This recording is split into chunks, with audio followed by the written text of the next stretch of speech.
Chapter 16, September 24th, 1793. He who sitteth upon the pale horse, he whose name is Death, will be sent through the streets of Philadelphia. Quaker Prophecy, Philadelphia, 1793.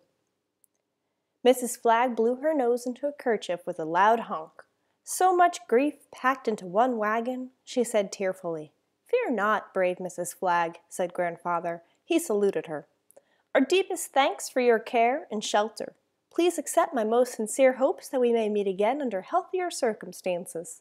Mrs. Flagg curtsied deeply. "May the Lord keep and preserve all of you." She waved good-bye and the wagon rolled forward. Soon Bush Hill faded into the horizon. Grandfather and I were riding along with 5 fever orphans who were being sent to the orphan house. Grandfather rode at the front with the driver, a relatively clean man with neatly combed hair and a smooth face. He quietly whistled a tune, one of Grandfather's favorites. They would be good company for the journey. I sat on the hardest plank in the back, next to a woman named Mrs. Bowles.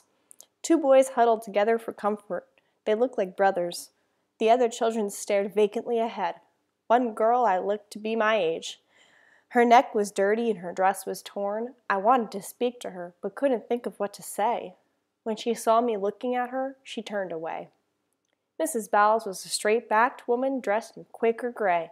She was older than Mother, with kind eyes and light laughter lines that curled around the sides of her mouth. As we drove away from the hospital, she picked up the smallest crying child and sat him in her lap. The child's sobs kept time with the rhythm of horse hooves on the road. He wiped his nose on the front of her dress and snuggled closer in her arms. "Mrs. Flagg explained that you have been through a great deal," Mrs. Bowles said gently. "Yes, ma'am. These are trying times. They seem to bring out the best and worst in the people around us." We sat in silence, watching as the slate roofs of the house on the outskirts of the city came into view. Mosquitoes, gnats, and flies followed the wagon, drawn by the smell of the sweating children and horses. "How old are you, Matilda?" 14, 15 in December." "And are you feeling recovered from your illness? Fully recovered?" I nodded. "My only complaint is that my stomach grumbles all the time." She smiled and shifted the child in her arms. "That is normal enough for someone your age. If I may inquire," she began delicately. "Yes?" "Have you considered what you might do to help? You've recovered, so you cannot get the fever again.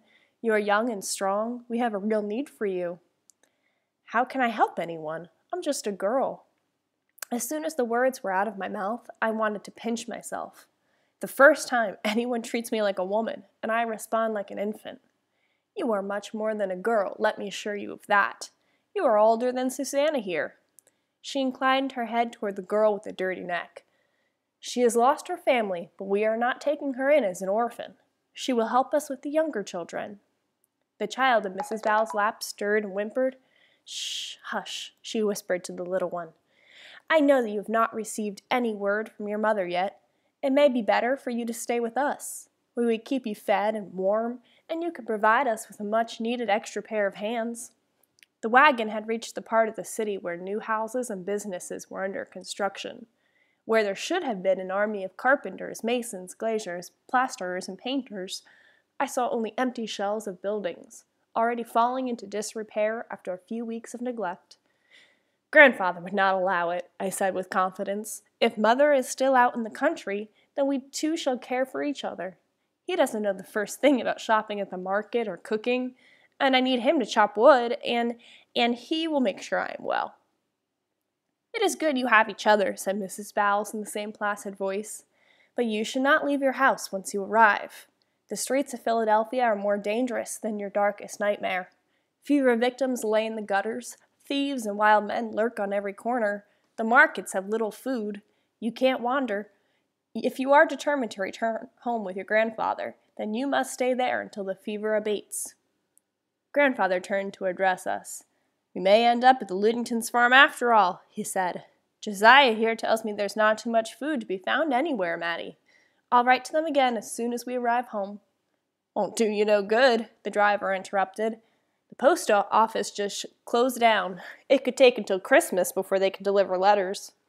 Mrs. Bowles patted my arm. "Don't fret, Matilda. If you like, you may choose to take employment at the orphanage. I'm sure the trustees would approve a small wage if you help with the cleaning or minding the children.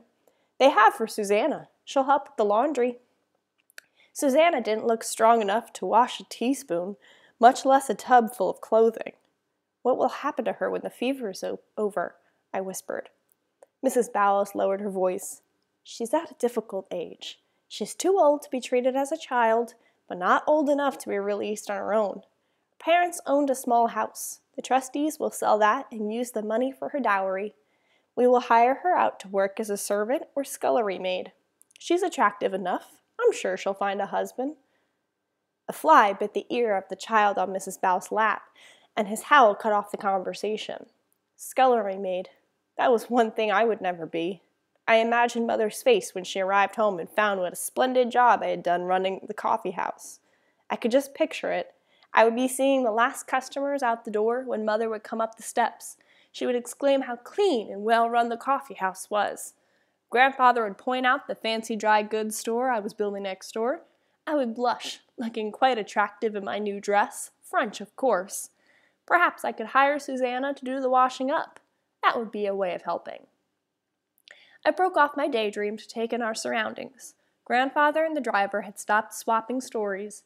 He turned to look back at me anxiously. We were in the center of a dying city.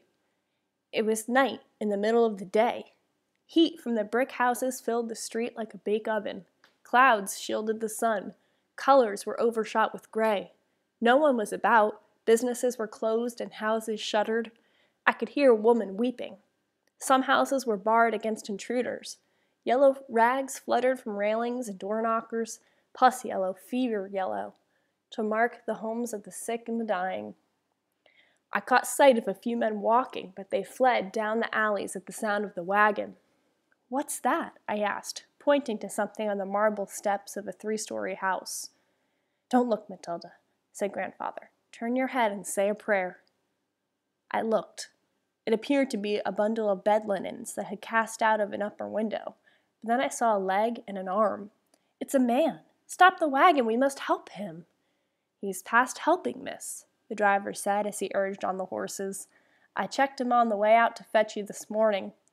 He were too far gone to go to the hospital. His family tossed him out so as they wouldn't catch the fever. The death cart will get him soon for burying." I couldn't help but stare as the wagon rolled by the stoop. He looked about 17 and wore well-tailored clothes stained with the effects of the fever. Only his polished boots remained clean. His yellow eyes stared lifelessly at the clouds, and flies collected on his open mouth. "Won't there be a burial? A church service?" I asked as the driver turned east onto Walnut Street. "Most preachers are sick or too exhausted to rise from their beds. A few stay in the square during the day. That takes care of the praying." How could the city have changed so much? Yellow fever was wrestling the life out of Philadelphia, infecting the cobblestones, the trees, the nature of the people. Was I living through another nightmare? "What date is this?" I asked Mrs. Bowles. "Today is September the 24th, she answered. "The 24th? That's not possible." I counted on my fingers. We fled on the 8th.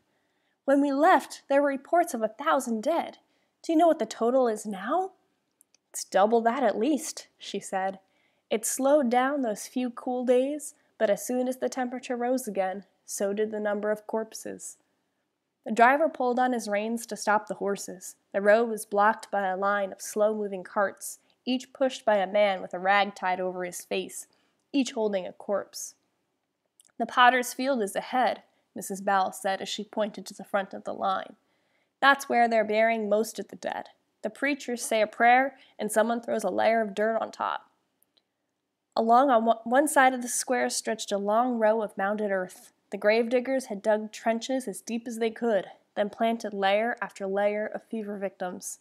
Some of the dead were decently sewn in their winding sheets, but most were buried in the clothes they died in. "A field plowed by the devil," I murmured. "They're not even using coffins."